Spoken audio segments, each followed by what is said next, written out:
There are places in this world that do not welcome softness. Places where the wind does not whisper, it screams. Where the cold does not chill, it carves.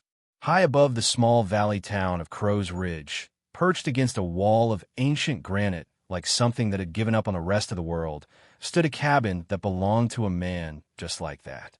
His name was Elias Graystone. Please like this video and listen to my story till the end, and let me know which city you're listening from.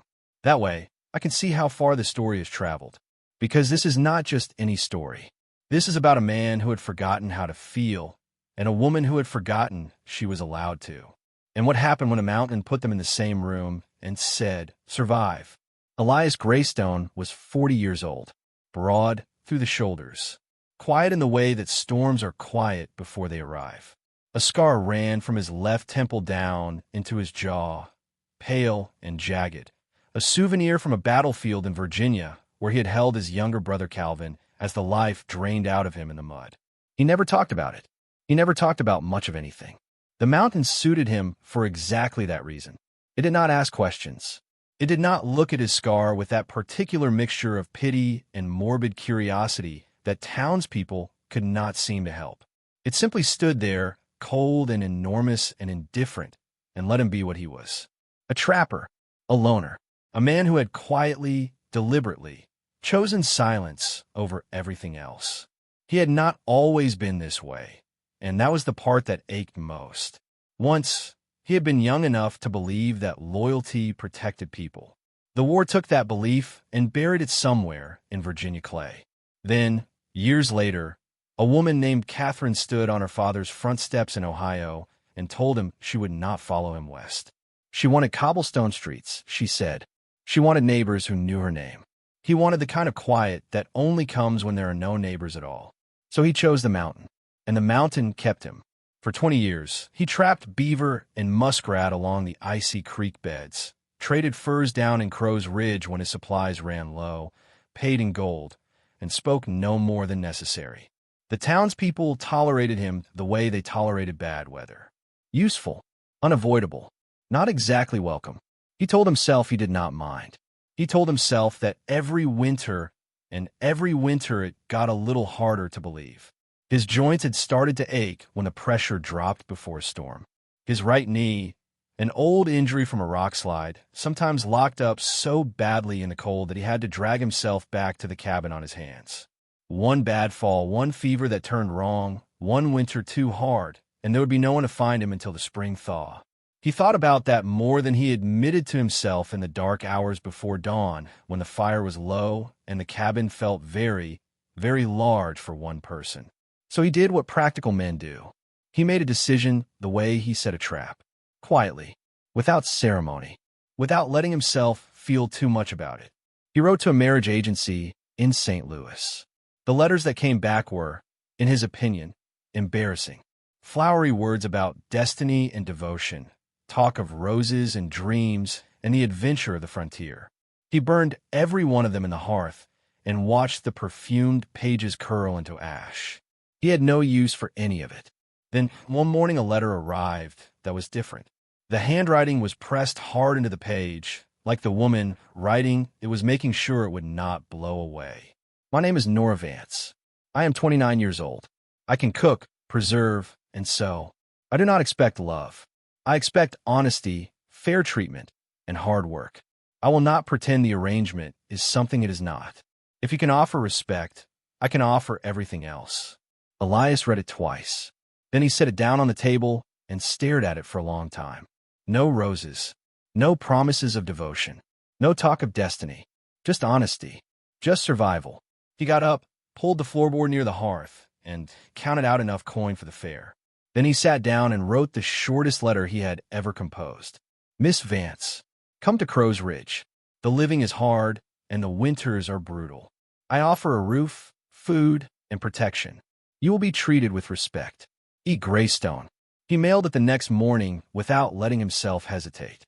What he did not know, could not know, was the world that letter was traveling into. 2,000 miles east, in the back corner of a Chicago rail station, Nora Vance sat with her spine very straight and his letter pressed flat against her knees, and she was shaking. Not from cold. From relief, so overwhelming it felt almost like grief. She had once been proud. A seamstress in Boston with her own small room above a respectable shop. Her own earnings, her own name. She had built that life with her hands stitch by careful stitch.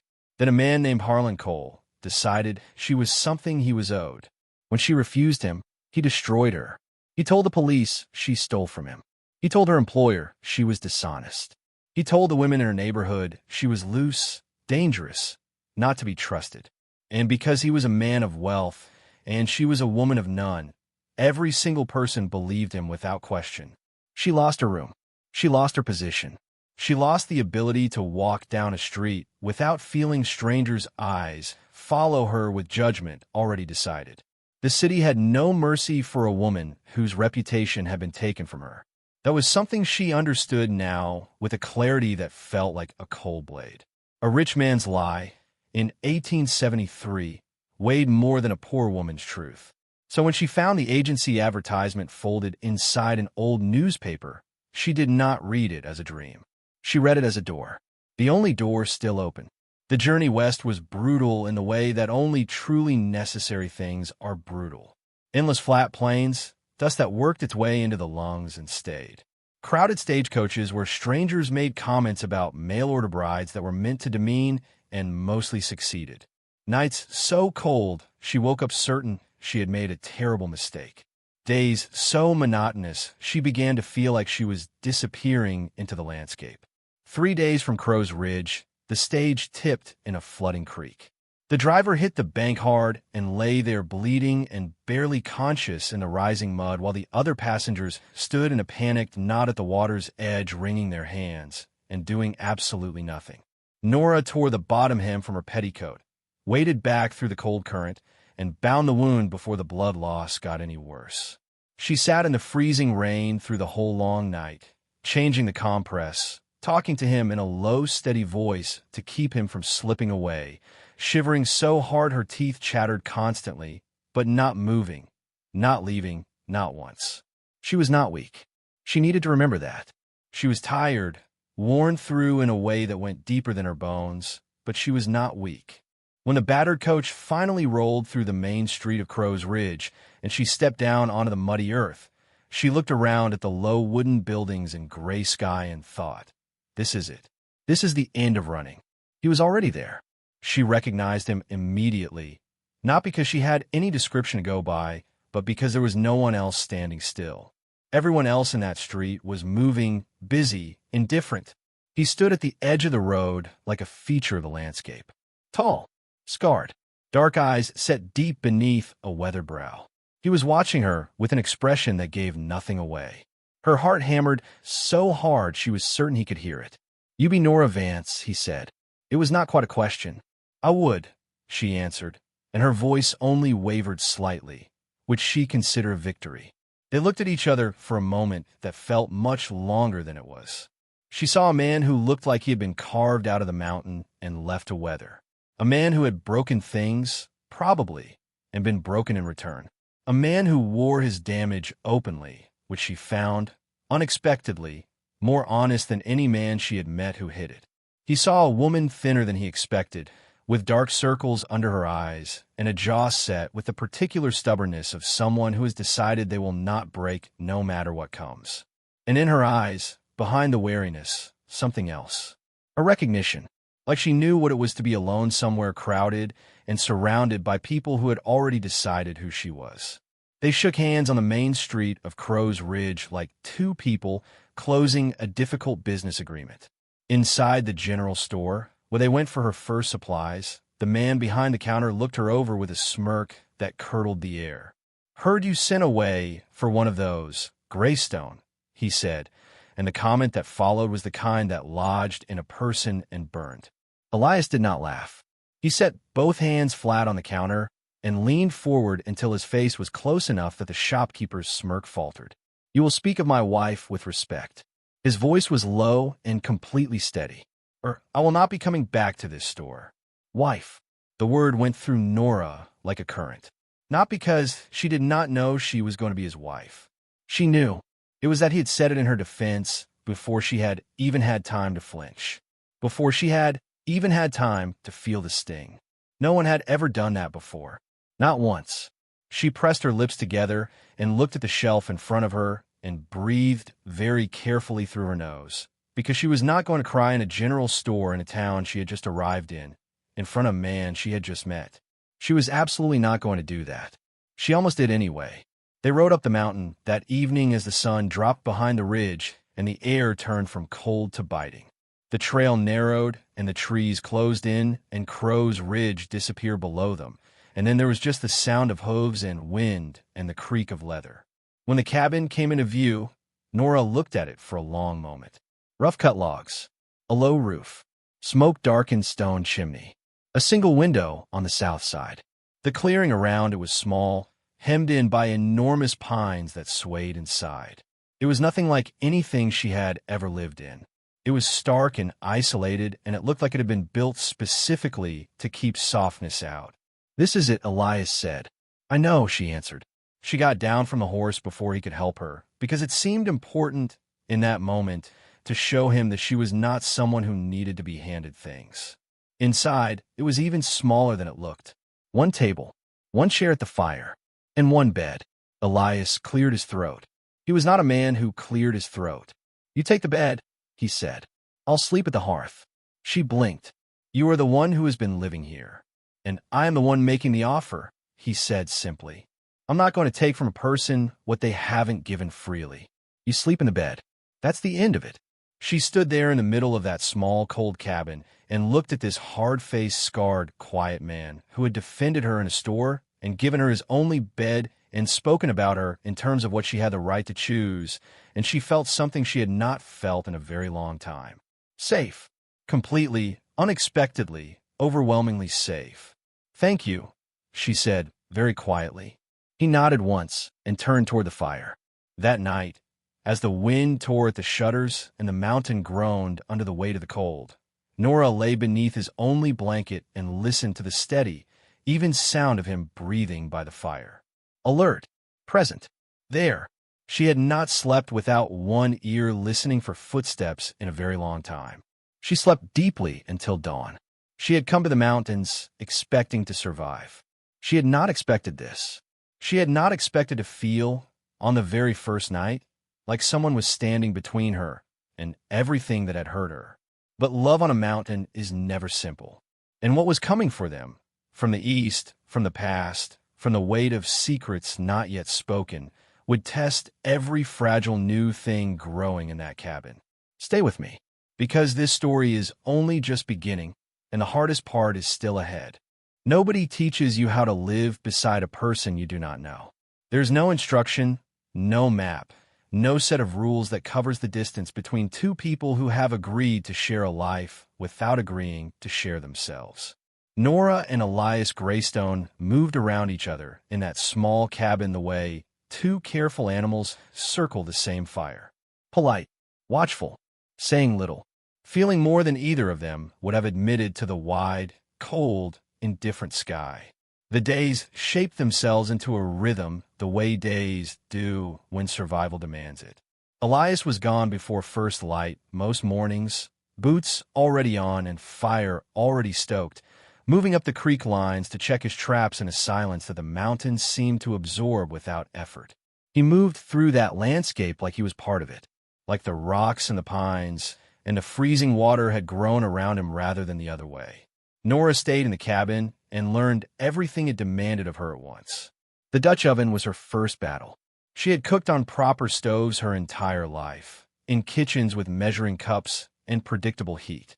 A Dutch oven suspended over a wood fire had its own logic, moody and temperamental, and it burned the first 2 batches of bread so badly she stood at the open door in the cold and breathed through the smoke sting behind her eyes because she was not going to let herself cry over bread. She was not. She learned. She burned her fingers trying to judge the heat by touching the lid, and then she learned to read the fire by color and sound instead. She scrubbed clothes in water, so cold it cracked her knuckles open. She hauled water from the creek until her shoulders ached so deeply she could not lift her arms above her head without wincing. The mountain was teaching her its language, and the lessons were not gentle. But she was not new to difficulty. She had simply been practicing it in different rooms. One afternoon, she was at the woodpile. Elias had split most of the winter supply before she arrived, but the pile near the door had run low, and she did not see any reason to wait for him to address it. She picked up the axe and swung. The blade hit a knot in the log and jumped sideways, and the rebound jolted up her arms so hard she nearly lost her grip entirely. "You're fighting the wood," said a voice behind her. She spun. Elias was standing 10 feet away, arms at his sides, watching her with an expression that held no mockery. He had come back early, and she had not heard him over the wind. "I'm managing," she said. "I didn't say you weren't." He walked toward her, and she braced herself, expecting to have the axe taken out of her hands. He did not take it. Instead, he stepped behind her and placed his hands over hers on the handle. His palms were rough and warm in a way that seemed impossible given the temperature. His chest was close enough that she could feel the warmth of him through the back of her dress. "Loosen your grip," he said quietly. His voice close to her ear was different than his voice across a room. "Lower. Careful. The weight of the head does the work. You grip too hard and you fight yourself." They swung together. The log split in one clean strike. For just a moment, he did not step away. She could feel him there, that warmth, that steadiness, and it was not the kind of closeness she had learned to fear. It was not hovering or pressing or taking. It was just present. Then he stepped back sharply, as though the contact had surprised him. He handed her back the handle and said, in a slightly rougher voice than before, "That's the way," and walked off toward the shed without looking at her. Nora stood at the woodpile for a long moment after he had gone. She turned the axe over in her hands. Her palms were still warm where his had covered them. She swung again. The log split clean. She was still standing there, splitting wood 20 minutes later when she realized she was almost smiling. And then came the storm. Spring in the mountains is a lie told to people who have not lived in them. One evening the sky turned the particular shade of greenish-gray that Elias had learned over 20 years to recognize and dread, and then the wind arrived like something had broken loose from wherever wind is kept, and then the snow came sideways and hard and did not stop. By midnight, the shutters were slamming so violently the whole cabin vibrated. The fire fought bravely, but the cold came through the walls in a dozen invisible places, and Nora sat on the edge of the bed wrapped in every blanket she had and was still shaking hard enough that her teeth knocked together. Elias watched her from the hearth. He had seen people die from cold in cabins in storms like this one. He had lost a trapping partner that way, years ago. He was not going to watch his wife freeze to death 2 feet away because he had not been willing to say the obvious thing. "We need to share the bed for warmth," he said. "That is all it is. You have my word." He watched her face. He understood what he was asking her to trust. He did not look away from it. "Just sleep?" she asked. Her voice was careful in the way that voices are when they have been broken before and mended imperfectly.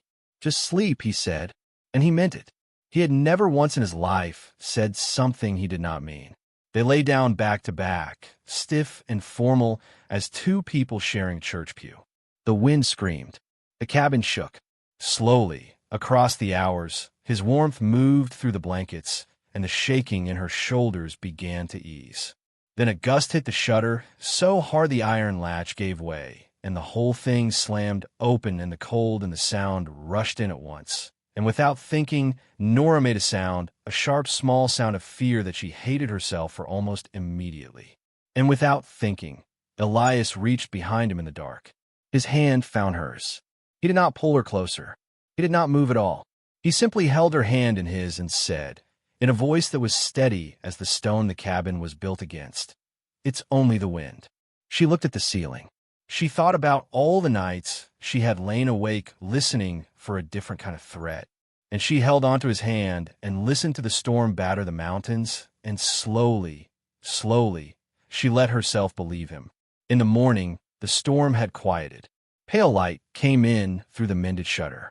They were still holding hands. Neither of them moved for a long moment. Then Elias got up to stoke the fire, and Nora began braiding her hair, and neither of them mentioned it, but the silence between them was different than it had been the night before. Softer, less careful, the kind of silence that exists between people who have told each other something without using any words.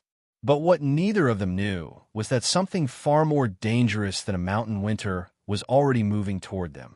Something from a life Nora had tried to leave behind, wearing a city coat and carrying legal papers and carrying a sum of money that bought loyalty from strangers in small towns. He was asking questions in Crow's Ridge, and the town, which had never particularly warmed to Elias Graystone, was beginning to listen. Hold on, because what comes next is the part that breaks you before it builds you back up, and you're going to want to be here for it. A lie, if it has enough money behind it, travels faster than any truth ever will.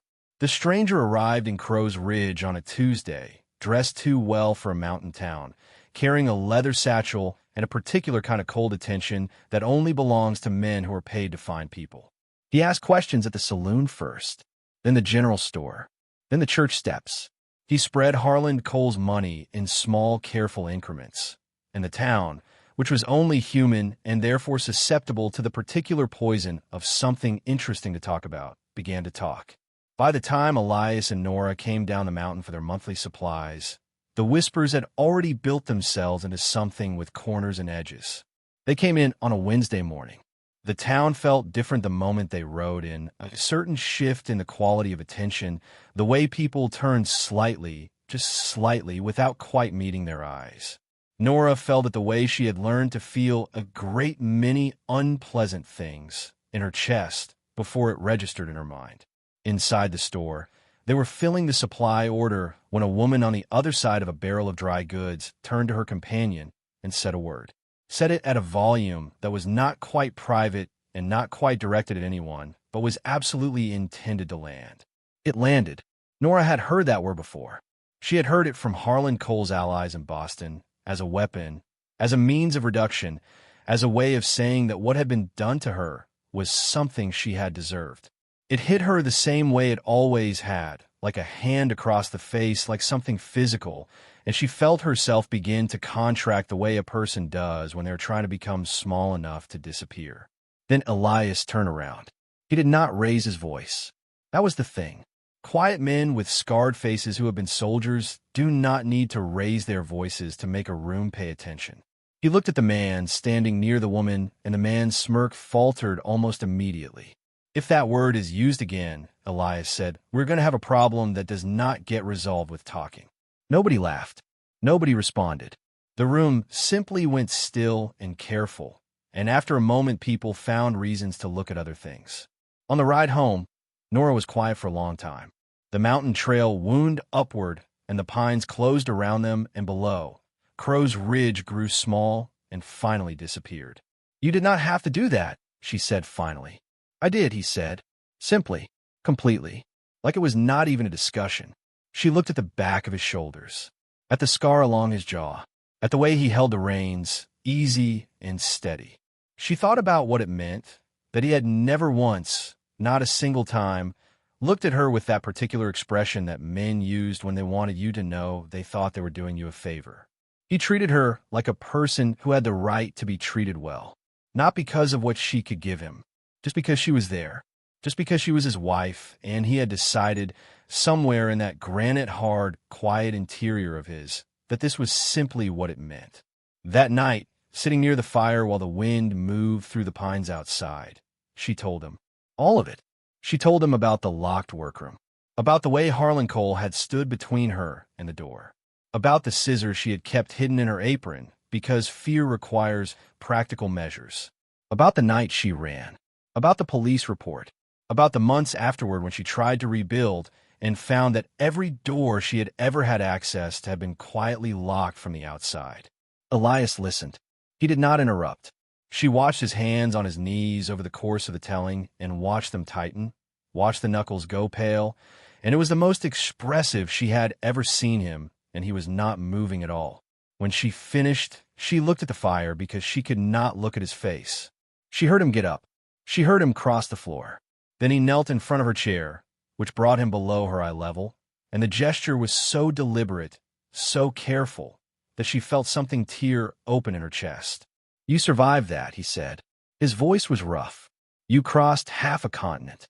You sat in the rain all night to keep a stranger from bleeding out in the mud. You hauled water up a mountain every day in freezing temperatures without once complaining. He paused. Nora, what he did to you is a crime, not what you did. She looked at his face. She had been carrying that weight, the weight of the city's judgment, of Harlan Cole's lie, of the years of shame that had calcified inside her ribcage for so long that she had stopped noticing how heavy it was. Only now, watching it register on his face as the injustice it actually was, did she feel it. All of it. At once. The grief came out of her in a wave she could not stop and did not try to.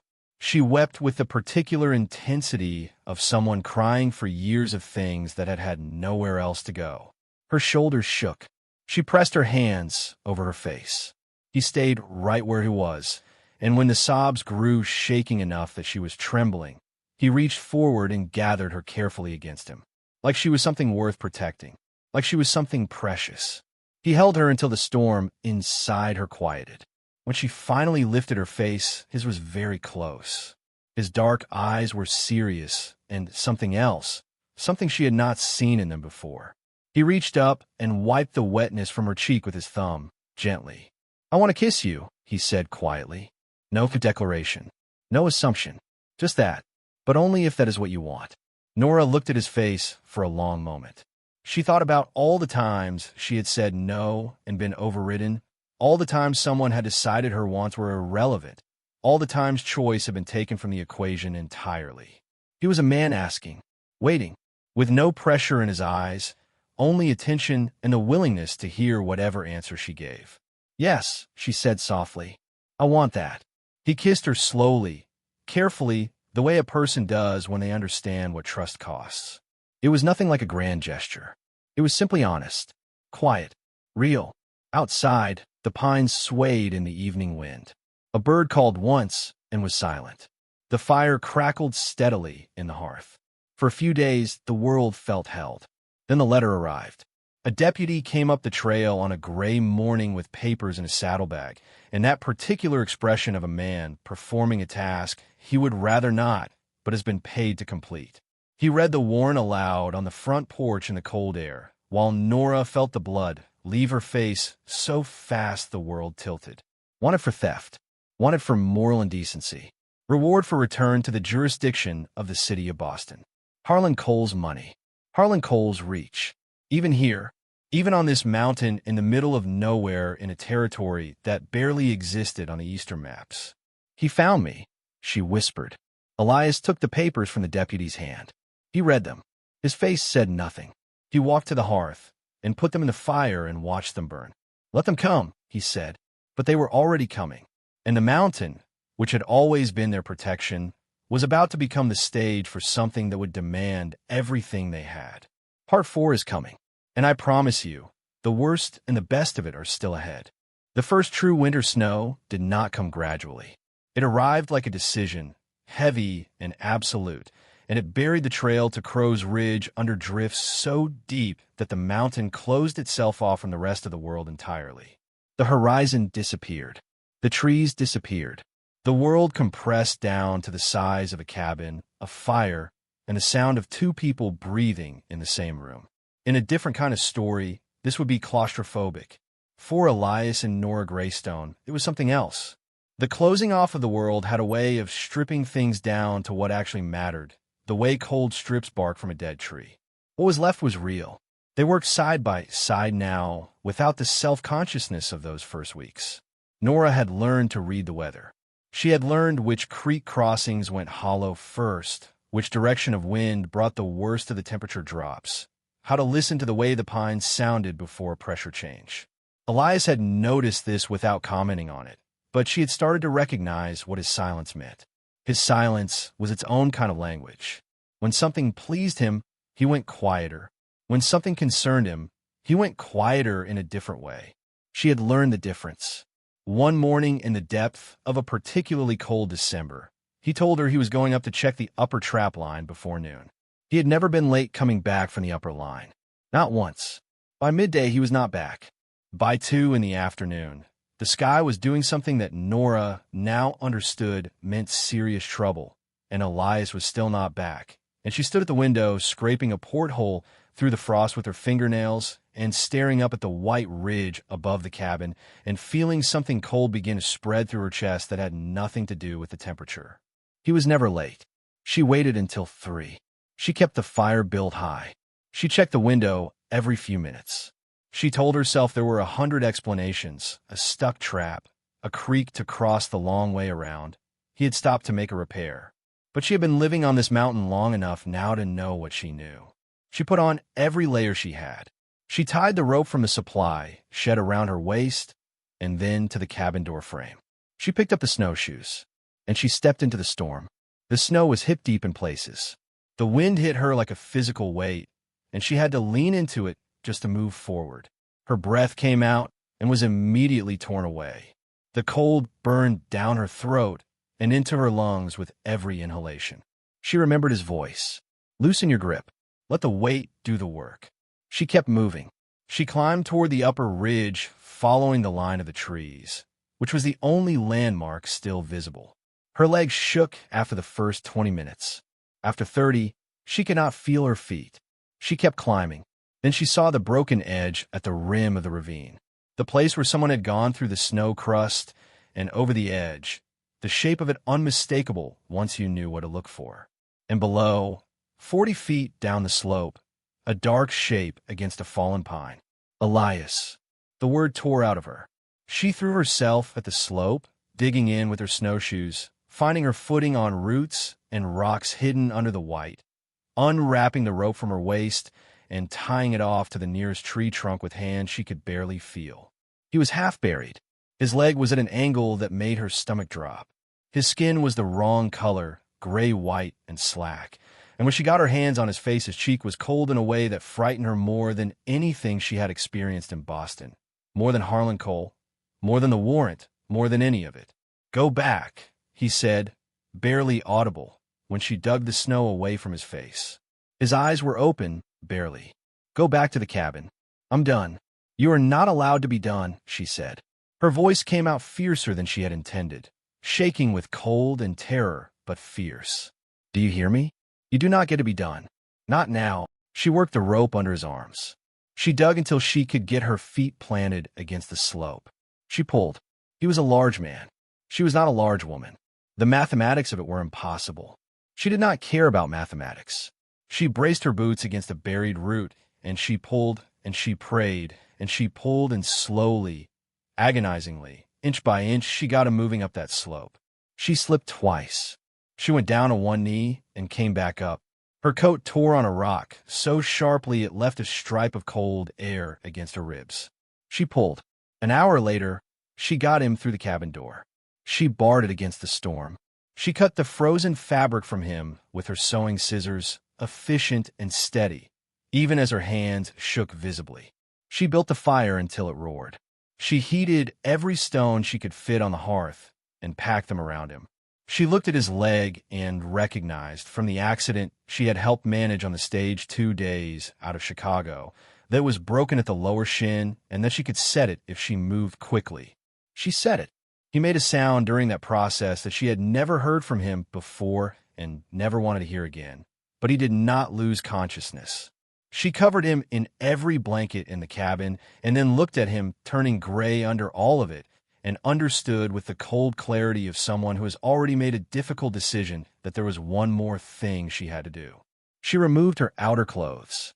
She crawled beneath the buffalo robes beside him and pressed herself against him, putting all of her remaining warmth against his cooling body, wrapping herself around him the way you wrap your hands around a candle you're trying to shield from the wind. "Stay," she said against his ear. Her voice broke on the word, and she let it. "Elias, you're not allowed to leave me. Stay." The storm howled against the walls. The fire crackled. She held on to him and willed him to stay. And gradually, over the long hours of that night, his shaking slowed. His color changed. His breathing deepened. His hand, at some point that she could not afterward remember, found hers under the robes and held it. He stayed. For 3 days, she barely slept. She fed him water a spoonful at a time. She changed the dressings on his leg. She talked to him when his fever climbed, low and steady, telling him things she had not said aloud before, about what the mountain looked like on clear mornings, about how she had not thought she was capable of being happy in a place this remote, but had discovered she was about things that mattered and things she was grateful for, and some things she could only say because his eyes were closed and the fever made it safe. On the fourth morning, his eyes opened and cleared. He looked at her for a long time. Not the guarded look, not the careful look, something completely undefended. "You came for me," he said. "You were late," she said, which was not really an answer, but it was. He reached up and touched her face with the palm of his hand, gently. She closed her eyes and leaned into it. "We are not just surviving," he said low. "Not anymore. We are actually living." She sat beside him on the edge of the bed and took his hand and held it between both of hers, and for a long time they did not say anything at all, because there was nothing left that needed saying. But the world does not pause for the moments that matter. Down in Crow's Ridge, the stranger in the good coat had run out of patience. He had gathered men. He had a warrant. He had Harlan Cole's money and Harlan Cole's fury behind him, and he was coming up the mountain. And this time, there would be no quiet resolution. This time, it would happen in front of everyone. Do not leave now.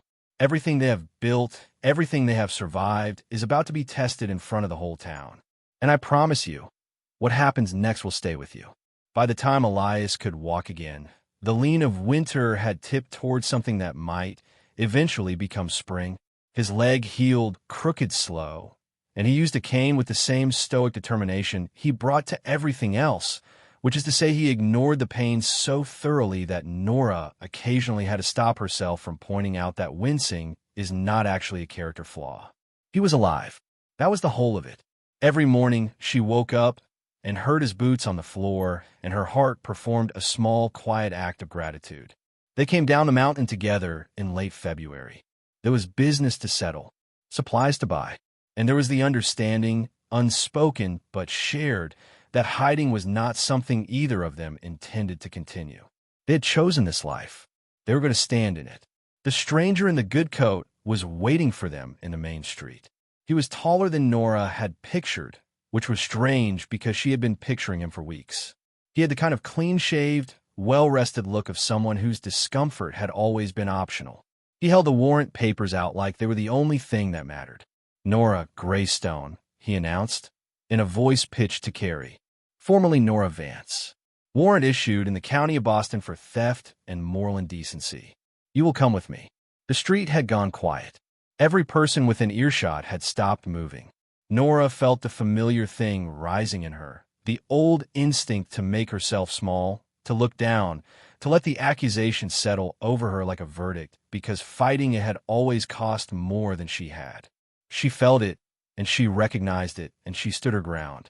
Elias stepped in front of her. His cane struck the ground once, solidly. "She is going nowhere," he said. The stranger looked at him with the mild contempt of someone holding legal papers and surrounded by paid men, and therefore unafraid of a trapper with a cane. "This is a lawful warrant, Mr. Graystone. I suggest you stand aside." When it was lawfully obtained, Elias said, from a judge who had the full story and not just the version a rich man paid to have told, "I will consider it." The hearing was called for that afternoon. The meeting hall filled up with the entire town, because there was nothing a small town loves more than watching something be decided. The air was thick and close and smelled of damp wool. The stranger spoke first. He was polished and convincing, and he had hired a man to stand up and say he recognized Nora from a brothel in Chicago, which is a lie of the specific kind that cannot be argued against because the denial always sounds guilty. A woman in the second row called out a word. Someone laughed. Each word landed.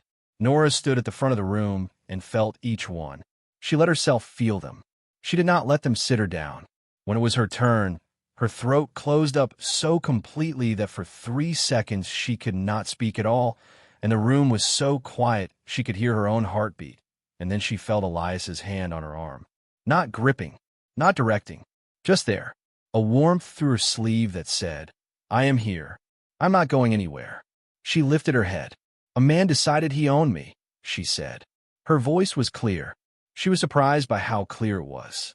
"When I told him he did not, he used his money and his name to tell everyone who would listen that I was a criminal and worse.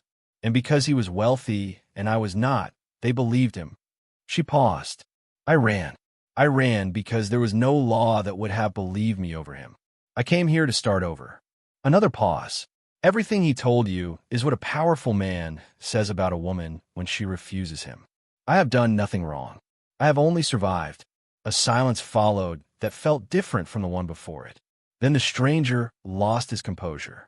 He crossed the floor in 5 steps and grabbed her arm, and his hired men shifted, and someone in the back shouted, and then a gunshot cracked through the room. Glass exploded from a window beside the judge's bench. Women screamed. Men ducked. The smoke cleared. The sheriff was standing with his weapon raised, and the stranger's hired man in cuffs against the far wall. Tell me in the comments if you have ever stood in a room while someone tried to take everything from you and refused to go down. Tell me if you know what it feels like to have one person standing beside you, making it possible to hold your ground. And if you have dealt with something like what Nora faced, share your story here.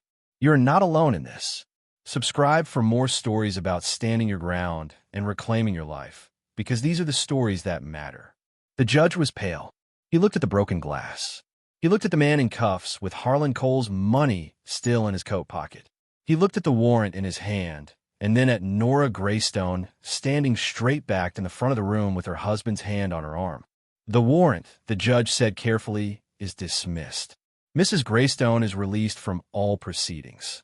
The room was very still. Then a man in the 3rd row nodded. Just once.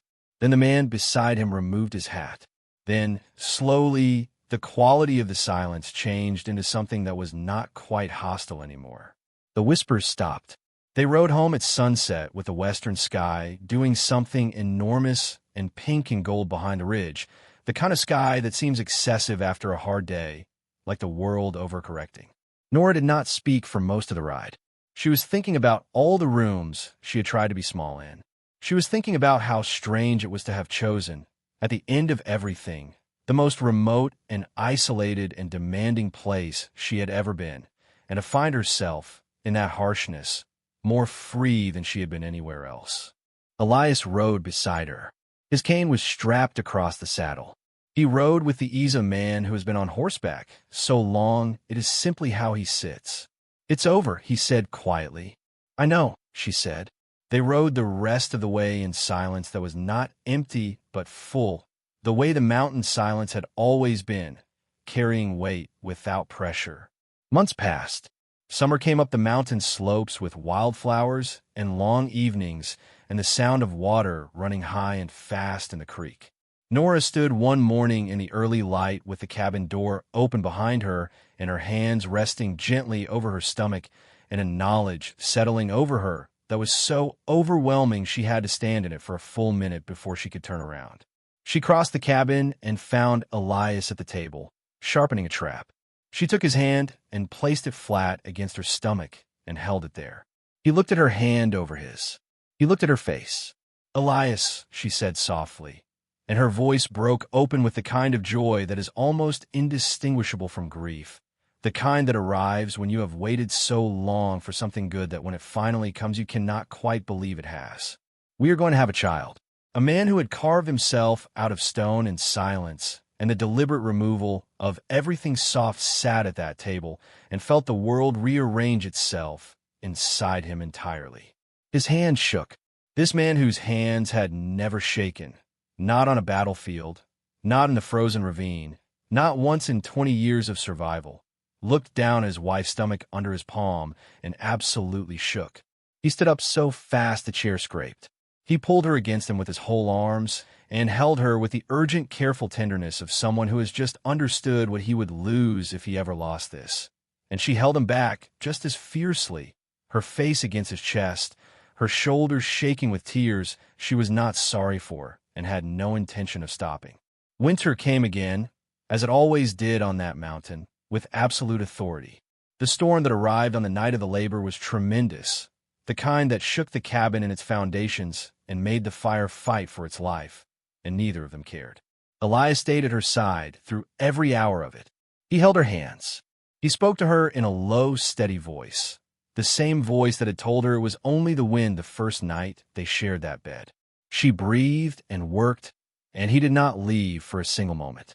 At dawn, as the storm eased into something quieter, a sound filled the cabin that neither of them had ever heard before. Small, clear, insistent. Life. Elias held the child for the first time, and the tears came down his face without any attempt to stop them, down the scarred jaw, into the collar of his shirt. And he did not care at all. He did not care about any of it because he was holding his son, and his wife was watching him from the bed with a smile that was exhausted and whole and real. "What do we call him?" he said. His voice was destroyed. She had thought about this. She had thought about it for months. "Calvin," she said, "for your brother." Elias closed his eyes. A sound came out of him that was not quite a word. He pressed his face against the top of his son's head and breathed him in, and his shoulders shook once, and then he was still. Outside, the last of the storm lifted. The sky went from gray to gold. Light came over the ridge and found the cabin windows and came inside. They stood on the porch later that morning, the three of them. The air was clean and sharp and brilliant with fresh snow. Below them, somewhere far down the mountain, Crow's Ridge was waking up. Above them, the ridge was luminous. The world was still hard. It had not become easier. The mountain was still demanding and cold and completely indifferent to comfort. But they were in it together, which changed every single thing. A man who had sealed himself against love, because love had cost him everything, had opened a door in a general store and called a woman his wife before she had even decided to trust him. And a woman who had been told by the world she was worthless had crossed a continent and a ravine and a winter and a room full of strangers to prove that what was done to her could not define her. Between them, small and warm and completely unaware of any of it, their son breathed in and breathed out. The mountain kept them. It always had, but now it was theirs.